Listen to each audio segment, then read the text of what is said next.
अब खुद बयान करते हैं कि मैं तिजारत के सफर पर था और शाम गया हुआ था और वहां से वापसी पर किसी काफिले के साथ मैंने पड़ाव डाला और जैसे मेरा वहां पड़ाव हुआ तो आप फरमाते हैं कि मैं आधी नींद और आधी बेदारी में था, यानी नीम ख्वाब जिसको कहते हैं, उसी हालत में मैं था कि मुझ पर कभी नींद तारी होती थी, कभी बेदारी तारी होती थी। उसी दरमियान एक गैब से कोई निदा आई जो मुझे कहने वाला कह रहा था, ए सोने वालों जागो जागो, उठो, मक्के में हादिये बरहक का ज़ुहूर हो चुका है। यानी गैब से कोई जगा रहा था और वो यूं कह रहा था हुजूर की तरफ इशारा करके कि उठो उठो, मक्के में कोई हादिये बरहक का ज़ुहूर हो चुका है और उनका नाम आसमानों में अहमद है। ये इशारा किया, यानी आवाज दी गई। आप फरमाते हैं कि अभी ये मेरी बात ये मैं सुनता और मेरे दिलो दिमाग पर ये बात कायम होती। आप फरमाते मैं बेदार हो गया, यानी जो नींद का गलबा था ना उसको मैंने दूर किया, एकदम चौकन्ना हो गया और मैं फौरन जल्दी से इस आवाज पर मक्के की तरफ मैंने पेशकश की कि मैं जल्दी पहुंचूंगा। और जैसे आप फरमाते मैं मक्के की सरजमीन पर पहुंचा तो अजीब इत्तिफाक कि सबसे पहले मेरी एक खाला थी जिसका नाम है सुअदा, उनके घर पर पहुंचा और मैंने पता लगाया था कि मेरी ये खाला बड़ी नेक है। अब फरमाते जब मैं उनके पास गया और मैंने बातों ही बातों में उनसे कुछ बातें पूछना चाहिए ना, तो उन्होंने उसी बातों में ये कहा उस्मान तुम्हें पता है? कहा किस बात का? कहा मोहम्मद बिन अब्दुल्लाह ने नबूवत का ऐलान फरमा दिया है। यानी ये तस्करा निकला और हजरत उस्मान गनी फरमाते हैं, कहा खाला आपने कुछ और भी सुना है उनके ताल्लुक से? तो मेरी खाला ने मुझे ये इशारा दिया, कहा उस्मान किसी को बताना नहीं। कहा क्या? कहा मैंने सुना है उनके पास जिब्रील अलैहिस्सलाम आते हैं। सुभान अल्लाह, सुभान अल्लाह। पता ये चला अगर खाला नेक हो तो उस्मान गनी जैसा बिजनेसमैन आदमी भी इस्लाम की तरफ रागिब हो सकता है, लेकिन खाला भी तो ऐसी नेक हो, ऐ तो रात पड़ी ने दिवस विद्यो ने खाली गायलू देती हुए खाला तो कोई उस्मान गनी जेवो भाणे थाई नहीं। यानी ये जरूरी है कि औरतें जब नेकोकार होती थी और वो लोगों को रागिब करती थी तो बड़े बड़े लोग इस्लाम के दायरे में आते थे और उनके दिल में इस्लाम मोहब्बत ये घर कर जाता था। आप फरमाते मैंने पूछा और कुछ सुना है? तो कहा हाँ। कहा क्या?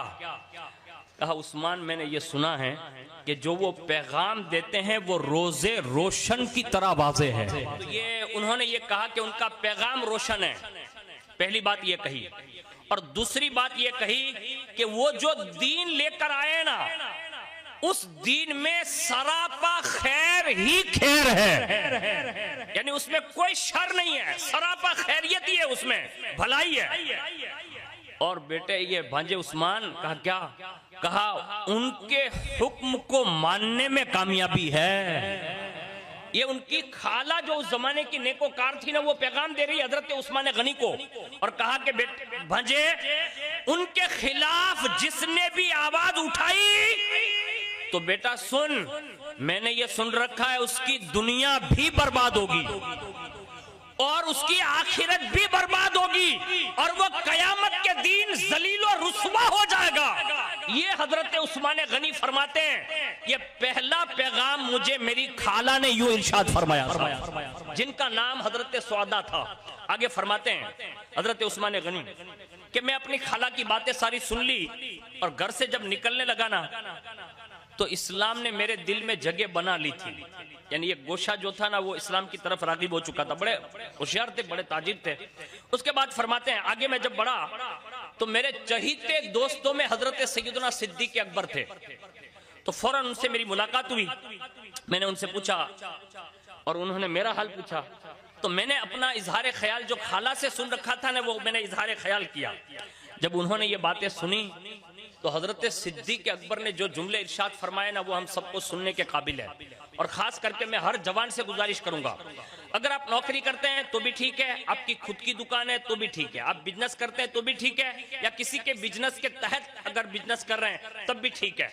आप किसी भी बिजनेस के फील्ड में हो, अगर आपका दोस्त मुसलमान है और आपने उसे दीन की दावत नहीं दी, तो अल्लाह की बारगाह में कयामत के दिन ये दोष शिकायत कर सकता है और कयामत के दिन हमारी और आपकी सबकी पकड़ भी हो सकती है।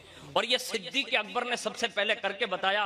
जब हजरत उस्मान गनी मिले और आपस में तबादला ख्याल हुआ ना, तो सिद्दीक़ अकबर ने जो जुमले कहे ना वो सुनिए। पहला ये था, कहा उस्मान आप तो साहिब फरासत बंदे हैं, यानी आप तो इतने समझदार हैं माशरे में, आपको ये समझ नहीं कि सच क्या है और झूठ क्या है।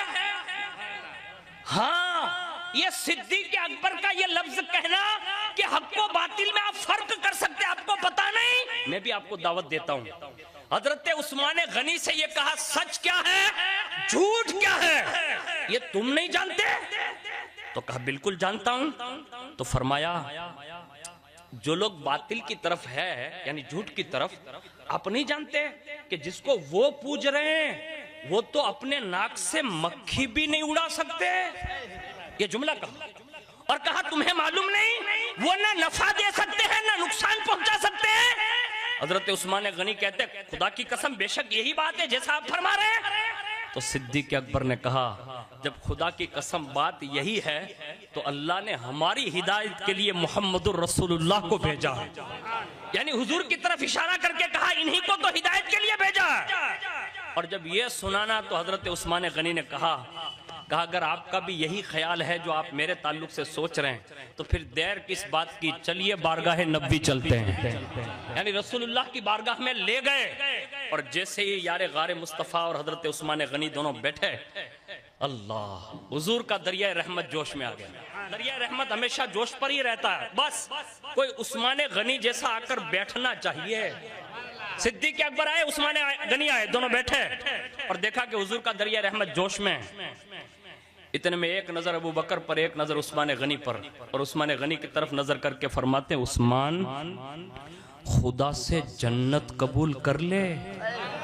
ये पहला जुमला पता ये चला हुजूर जन्नत बांटने। हुजूर ने पहला जुमला ये कहा उस्मान मुझसे जन्नत कबूल कर ले, और हुजूर ने फरमाया मुझे इसीलिए भेजा गया है कि मैं तुम्हें और सारी मखलूक को राह हक की तरफ रहनुमाई करूं और सीधा रास्ता दिखाऊं।